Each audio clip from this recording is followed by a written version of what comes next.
Why truckers can't get along, or just my opinion.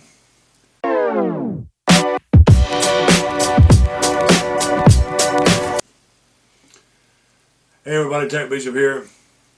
I want to do a video today about why truck drivers can't get along, and it basically boils down to one thing, is fingerless driving gloves. Either you have them, wear them proudly, or you don't have them and you make fun of other drivers that do. That's all it is. It comes down to that one thing. Now, I'm just kidding. The real reason I think we have a hard time is because there's no bond in our community and there's no similarity in our upbringings. This is one of the few things where so many people bump into different people on a daily basis from all walks of life and all parts of the country. For example, if you come out of New York City in the Bronx, like one driver does, and then there's another driver in Texas, then another driver in Washington State, they're going to have a different outlook on life because they were raised different. And they have different values and different goals, I guess. And they dress different. From, one guy might want to wear the fingerless driving gloves. Why can't he wear fingerless driving gloves if he wants to without being made fun of? Why can't he wear flip-flops, shower shoes, whatever you want to call them, if he wants to? They say it's not PPE, he's not wearing his PPE, steel-toe shoes, all this. So what? That's between him and his company, and stuff like that's going to catch up with you sooner or later anyway. Now, people say, well, these drivers that wear flip-flops and things like this make us look bad. It's bad for the trucking image.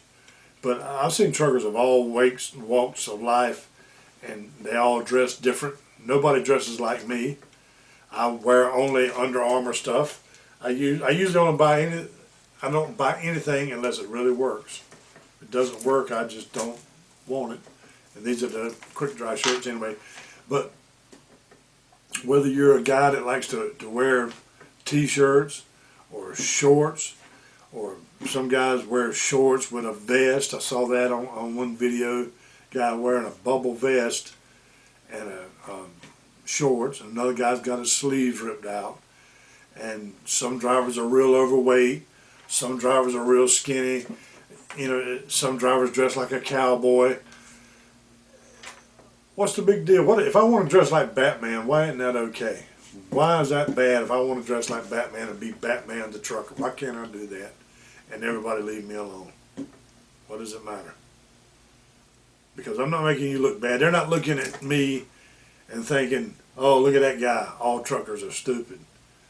Just like you shouldn't look at anybody else and whatever the case is, race or whatever, and if this person's doing something, that means all these people that look like him are doing the same thing. When you go into a restaurant and you get a bad waitress, you don't leave and say, oh, all waitresses suck, do you? No, that girl sucked. Or in a convenience store, or on the phone, or computer service, people you meet every day, just because you meet somebody and one day you got a boss man that's good to you, and then you got one that you hate. Or in school, you have teachers that you really think a lot of, and you got teachers that you hate. So why is some guy that's wearing flip-flops and shorts going to bother you? And not to mention, like I said before, when you don't know where he came from, he could have come from a real southern part of the world, just like this picture here. This is a picture that was on one of the websites, and they were already divided. It was on Super Truckers of America. It's supposed to be a trucking group that's getting together with a positive image, and they're already bickering and infighting in there. A split down the middle. Some drivers don't care what he wears, and some drivers do. There's no uniform for truckers out here. And unless you want to look at the movies, and they're all wearing flannel shirts, jean jackets, and cowboy boots. That's usually the look of the trucker in Hollywood. You can go all the way back to like like this, Smokey and the Bandit, Black Dog, all those. You know, it's typically the same truck driver over and over and over, and that's all it is. There's no bond. There's no camaraderie. There is a little, you know, here or there, but people will sit back and they'll take pictures of you and make fun of you backing in because you can't back in, or you take a curve too short and have to back up because you're about to destroy a telephone pole or something like that. Their video, and look at him, look how stupid he is, you know. That's the reason, I think.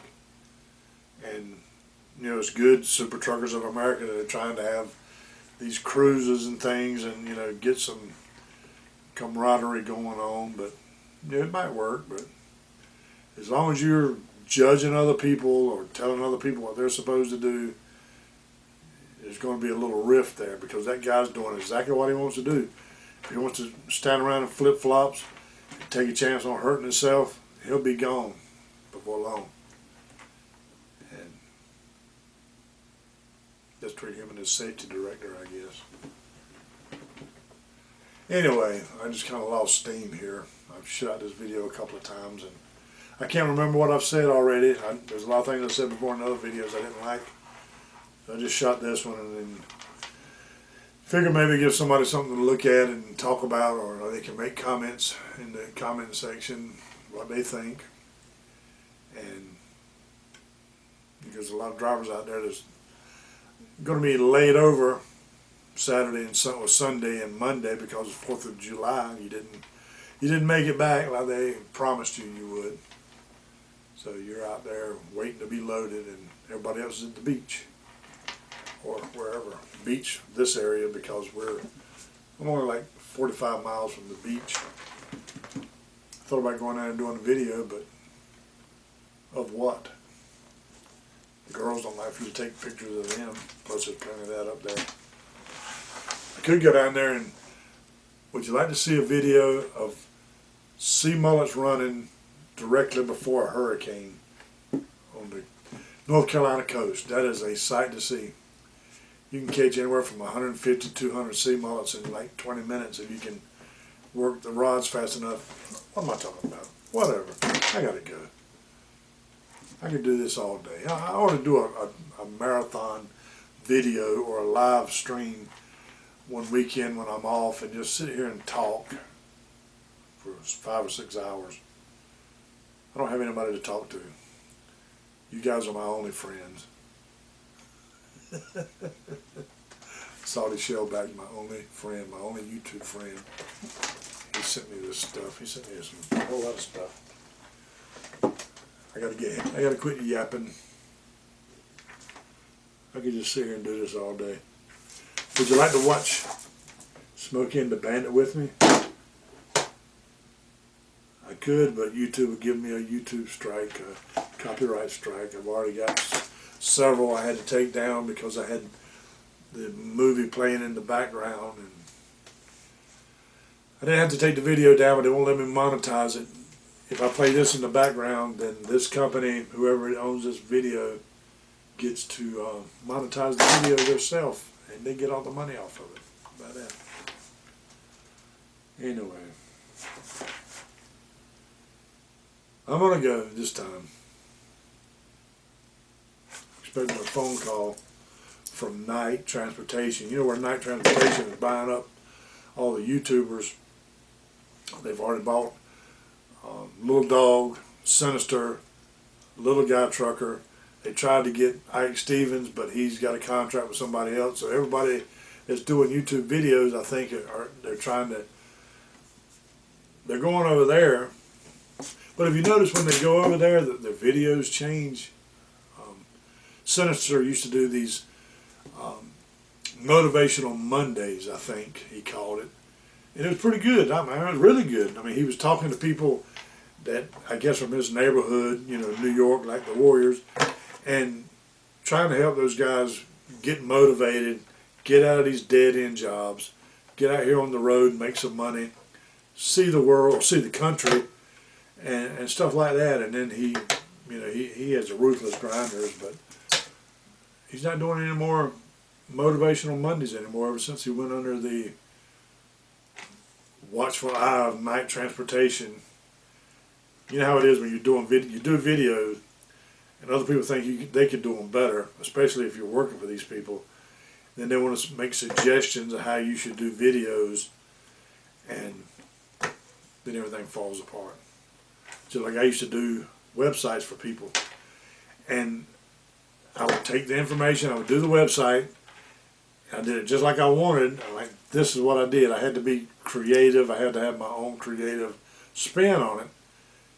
And then they come up there and I want this and this and this. I want to change this and this. And I couldn't do that. I could not perform like that for some reason. I could not give them what they wanted. Even though they said what I had was good, then they want to change a little while, and then I don't know why I'm still talking. I want to just see just how long I can do a video of nothing and check the analytics and see if anybody keeps watching. Just like this. This is part of the video too that I was talking about. That's why I put it out here. I can't remember where I talked about it. But you remember the scene in Smokey and the Bandit where he asked Sally Fields, they're asking about, they're trying to see what they have in common. And he's asking about different country music singers, I think, and she was asking about Broadway shows and different things, and neither one of them had heard of the other's choice of music and entertainment. And then Burt Reynolds says, well, you got to look at it that it depends on where you're standing at in America as to just how dumb you are. And that's the way it is with us. You know, if you're standing in a certain place in America and somebody else comes from another place in America, it's almost, you know, this is a big country, a very diverse country.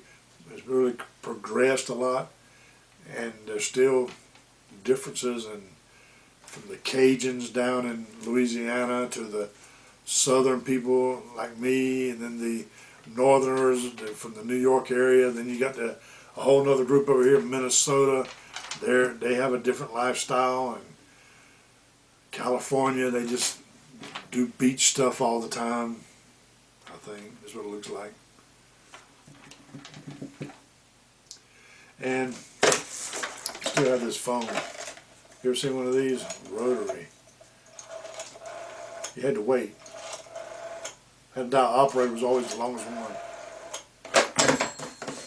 Remember when have you been old enough to remember when the operator had all this power? You'd call the operator and you couldn't hang up on the operator. You just disconnect your phone. Operator.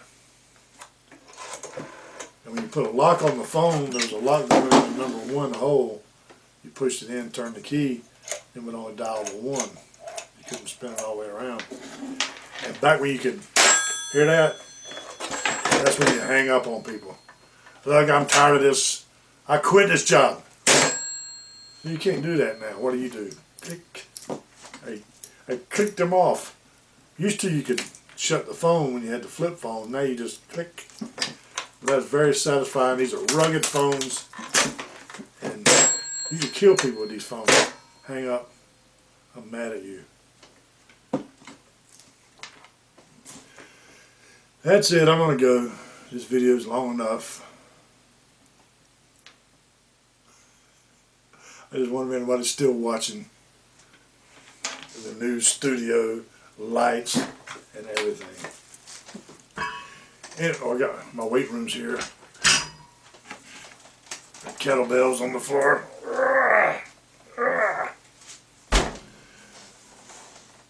Tag Bishop, signing out. I would like to thank you for visiting Tack Bishop's YouTube channel. If you liked this video and made it all the way to the end, be sure to click the like button, then leave your comment, and don't forget to subscribe.